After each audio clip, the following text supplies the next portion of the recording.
पुरुषोत्तम क्षेत्र की यह कथा पुरी की कथा है। क्यों है पुरुषोत्तम क्षेत्र पापनाशक? इंद्रद्युम्न और पुरुषोत्तम क्षेत्र की कथा सुने। सत्य युग में इंद्रद्युम्न नामक एक राजा था। वह स्वयं इंद्र की तरह ही एक बहुत शक्तिशाली राजा था। वह सुंदर, ईमानदार और सच्चा था, शास्त्रों और वेदों में विद्वान था और हथियारों के उपयोग में कुशल था। उसकी चमक ने सूरज को शर्मसार कर दिया। इंद्रद्युम्न विष्णु के प्रति समर्पित थे। उन्होंने एक बार तय किया कि वे विष्णु की पूजा करेंगे। इंद्रद्युम्न ने सभी तीर्थों और नगरों को खोजा, लेकिन उनमें से किसी ने भी उन्हें संतुष्ट नहीं किया।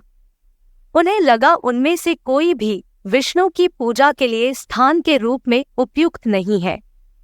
इंद्रद्युम्न की अपनी राजधानी मालवा राज्य में अवंती शहर था।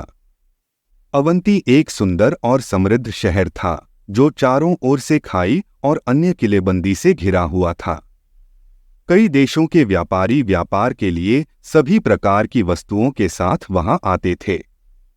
शहर की सड़कों पर दुकानों की कतारें लगी हुई थी। घरों को सफेद रंग से रंगा गया था। राजा के अस्तबल घोड़ों और हाथियों से भरे हुए थे। अवंती के सभी नागरिक दिखने में प्रसन्न और खुश थे। बलिदान अक्सर आयोजित किए जाते थे। अवंती में कई मंदिर, उपवन और तालाब थे। धरती पर उगने वाला कोई भी पेड़ वहां पाया जा सकता था। शहर में शिव का एक मंदिर था। यह महाकाल के मंदिर के रूप में जाना जाता था। वहां की मूर्ति इतनी पवित्र थी कि महाकाल के मंदिर में शिव की पूजा करना 1000 अश्वमेध यज्ञ करने के समान था। क्षिप्रा नदी अवंती से होकर बहती है। नदी के तट पर विष्णु का एक मंदिर था जिसे गोविंदस्वामी के नाम से जाना जाता था। विष्णु के एक अन्य मंदिर का नाम विक्रमस्वामी था। लेकिन इंद्रद्युम्न इन मंदिरों से संतुष्ट नहीं थे। वह विष्णु का एक और मंदिर बनाना चाहते थे। उन्होंने उचित स्थान की तलाश में अवंती को छोड़ दिया। उनके सैनिक और प्रजा अपने राजा के साथ थे ताकि ऐसा लगे कि अवंती का पूरा शहर चला गया हो। कई दिनों की यात्रा के बाद वे दक्षिणी महासागर के तट पर पहुंचे, जिसे लावण समुद्र के नाम से जाना जाता है। समुद्र में इतनी सारी लहरें थीं कि समुद्र ही नाच रहा था। समुद्री जानवर समुद्र में रहते थे और पानी सभी प्रकार के रत्नों का स्रोत भी था। इंद्रद्युम्न समुद्र के तटों पर रहने लगे। उन्होंने समुद्र के पास एक ऐसी जगह की खोज की जो फूलों और फलों के पेड़ों से भरी हुई थी। इस फल को खाने के लिए कई तरह के पक्षी वहां जमा हो जाते थे। यह वह स्थान था जिसे आधुनिक समय के पुरी शहर पुरुषोत्तम क्षेत्र स्थान के रूप में जाना जाता था। पुरुषोत्तम क्षेत्र एक बहुत ही महत्वपूर्ण तीर्थ था, लेकिन इस तीर्थ का सारा ज्ञान इंद्रद्युम्न के घटनास्थल पर पहुंचने तक छिपा हुआ था। इसका एक कारण था। कई साल पहले वहां विष्णु की एक छवि हुआ करती थी जहां लोग प्रार्थना करते थे। छवि इतनी पवित्र थी कि उपासकों के सभी पाप तुरंत माफ कर दिए गए। परिणाम यह हुआ कि यम किसी भी पापी को दंडित नहीं कर सके। उन्होंने बस विष्णु की छवि की प्रार्थना की और भाग गए। इसलिए यम ने विष्णु से समाधान के लिए प्रार्थना की। विष्णु ने मूर्ति को रेत के नीचे छिपा दिया ताकि किसी को पता न चले कि यह मौजूद है। इंद्रद्युम्न को पुरुषोत्तम क्षेत्र पसंद था। महानदी या चित्रोप्लाला नदी बहुत दूर नहीं बहती थी। उस जगह के आसपास रहने वाले लोग धार्मिक थे। उन्होंने तय किया कि विष्णु के मंदिर के निर्माण के लिए यह सही जगह है। एक शुभ दिन पर आधारशिला रखी गई। इसके बाद इंद्रद्युम्न ने कलिंग, उत्कल और कौशल के राजाओं से संपर्क किया। उन्होंने मंदिर के निर्माण के लिए पत्थर लाने में उनकी मदद मांगी। राजाओं ने अपने वास्तुकारों को विंध्य पहाड़ों पर भेजा। इन पहाड़ों से पत्थरों को इकट्ठा किया गया और नावों और रथों में पुरुषोत्तम क्षेत्र लाया गया। सहायता के लिए कई अन्य राजाओं के पास भी दूत भेजे गए थे। वे अपनी सेनाओं और बहुत सारी संपत्ति के साथ आए थे। इंद्रद्युम्न ने इकट्ठे हुए राजाओं से कहा, मैं 2 कठिन कार्यों को पूरा करना चाहता हूं। पहला यहाँ अश्वमेध यज्ञ करना है और दूसरा है विष्णु का मंदिर बनाना। ये दोनों कठिन काम हैं, विशेष रूप से दूसरा। लेकिन अगर आप मेरी मदद करते हैं तो मुझे विश्वास है कि दोनों काम किए जा सकते हैं। राजा मदद करने के लिए तैयार हो गए। वे गहने, धन, सोना, कपड़े, खाद्यान्न और अन्य वस्तुओं की पेशकश करते थे। जिस स्थान पर यज्ञ देखना था वह सोने से बनाया गया था। वास्तव में यज्ञ में उपयोग की जाने वाली सभी वस्तुएं सोने से बनी थी। जम्बूद्वीप के चारों ओर से ब्राह्मण इस बलिदान को देखने आए थे। उन्हें हाथी, घोड़े और गाय दान के रूप में दिए गए थे।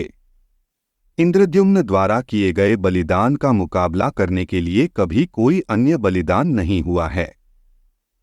बलिदान समाप्त होने और मंदिर के निर्माण के बाद छवि का अधिक महत्वपूर्ण प्रश्न बना रहा।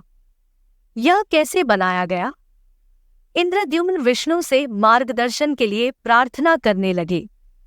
विष्णु स्वप्न में इंद्रद्युम्न के सामने प्रकट हुए और कहा, तुम इतने दुखी क्यों हो? जब सूरज उगता है तो समुद्र के तटों पर पहुंच जाता है। वहां आपको एक पेड़ मिलेगा। वृक्ष का आधा भाग पानी में और शेष आधा भाग रेत में होता है। इस पेड़ को काट लें। इसकी लकड़ी आपको छवि के लिए सामग्री देगी। सुबह इंद्रद्युम्न समुद्र तट पर गया और उसे पेड़ मिला। यह वैसा ही था जैसा विष्णु ने इसका वर्णन किया था। कुल्हाड़ी से उसने पेड़ को काट दिया। जैसे ही वह तने को 2 हिस्सों में काटने वाला था, 2 ब्राह्मण उसके सामने आ गए। हालांकि इंद्रद्युम्न को यह पता नहीं था, लेकिन ये 2 ब्राह्मण भेष बदलकर विष्णु और विश्वकर्मा थे। राजा, तुमने क्या किया है? ब्राह्मणों ने कहा, आपने एकमात्र पेड़ को काट दिया है जो समुद्र के तट पर था। क्षमा करें, इंद्रद्युम्न ने जवाब दिया। मैं विष्णु की छवि बनाना चाहता था। विष्णु ने मुझे सपने में निर्देश दिया है कि यह वह पेड़ है जिससे मूर्ति बनाई जानी चाहिए। यह एक उत्कृष्ट विचार है, ब्राह्मण ने कहा, जो भेष बदलकर विष्णु थे। विष्णु से प्रार्थना करने से ज्यादा पवित्र कुछ नहीं है। मेरे साथी से मिलिए। वे स्वयं महान विश्वकर्मा की तरह ही कुशल है। यदि आप चाहें तो वह विष्णु की छवि बनाएगा। राजा इंद्रद्युम्न सहमत हुए और विष्णु के निर्देश पर विश्वकर्मा ने छवि का निर्माण शुरू किया। अधिक सटीक होने के लिए 3 अलग-अलग चित्र थे। पहला बलदेव या बलराम का था। यह पूरी तरह से रंग में था, सिवाय आंखों के जो लाल थे। छवि नीले रंग की पोशाक में थी और सांप ने बलराम के सिर पर अपना फन रखा था। बलराम के हाथों में एक गदा थी। दूसरी छवि कृष्ण की थी। यह कमल के फूलों जैसी आंखों के साथ नीले रंग का था। छवि पीले रंग की पोशाक में थी और उसके हाथ में एक चक्र था। तीसरी छवि कृष्ण की बहन सुभद्रा की थी। यह छवि सुनहरे रंग की थी और अद्भुत कपड़े पहने हुए थी। जब इंद्रद्युम्न को पता चला कि चित्र कुछ ही क्षणों में बनाए गए थे, तो वह विस्मय में पड़ गया। उन्होंने महसूस किया कि दोनों ब्राह्मण केवल नश्वर नहीं हो सकते। वह उनके पैरों पर गिर गया और कहा, कृपया मुझे बताएं कि आप कौन हैं? तुम इंसान नहीं हो सकते। विष्णु और विश्वकर्मा ने तब अपने वास्तविक रूप का खुलासा किया और इंद्रद्युम्न रोमांचित हो गए। विष्णु ने राजा को आशीर्वाद दिया और उनसे कहा कि वह 10,900 साल तक शासन करेंगे। और इंद्रद्युम्न की मृत्यु के बाद भी स्वर्ग में उनके लिए एक स्थान आरक्षित होगा। एक शुभ दिन पर मंदिर में तीनों मूर्तियों को स्थापित किया गया था। धन्यवाद। आप देख रहे थे गॉड ब्लेस टीवी हिंदी। हमारे साथ जुड़ने के लिए सब्सक्राइब अवश्य करें।